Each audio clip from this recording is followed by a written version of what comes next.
Informasi lainnya, Saudara Pakar Hukum Tata Negara Universitas Gadjah Mada Zainal Arifin Muchtar dikukuhkan sebagai guru besar Kamis siang. Dalam pidatonya ia menyoroti menguatnya konservatisme dan lemahnya independensi lembaga negara. Sesuai dengan ketentuan yang berlaku. Pengukuhan Zainal Arifin Muchtar sebagai guru besar Fakultas Hukum Universitas Gadjah Mada berlangsung Kamis siang. Dalam pidatonya, pria yang akrab disapa Uceng menyoroti fenomena konservatisme yang menguat secara global termasuk di Indonesia, serta melemahnya beberapa lembaga negara seperti KPK. Ia juga menyinggung wacana pilkada melalui DPRD yang menurutnya bagian dari tren konservatisme tersebut. Di ruang kelas ternyata berbeda dengan apa yang terjadi di lapangan. Demokrasi sedang mengalami arus balik. Yang terjadi itu konservatisme. Nah, makanya salah satunya cara adalah kita balik kembali ke demokrasi, dan itu bukan sekedar kerja Fakultas Hukum, kerja semuanya kelembagaan. Salah satu yang paling menderita dari konservatisme ini lembaga, independensi lembaga itu, karena diganggu semua independensi lembaga. Artinya harus ada kesadaran bahwa ini alarm yang berbahaya bagi demokrasi.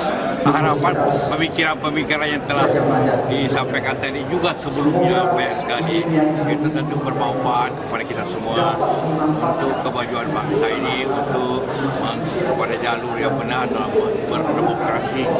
Ini negara demokrasi, orang masyarakat pada akhir itu tentu diharapkan memberikan suatu kritikan apabila dibutuhkan.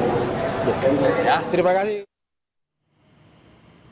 Usai jeda, Saudara, kami akan kembali dengan informasi lainnya, diantaranya pemerintah Kota Binjai, Sumatera Utara membentuk Satgas Pengawasan Sampah Liar di 5 kecamatan. Simak informasi dan perbincangannya bersama Wakil Wali Kota Binjai usai jeda berikut ini.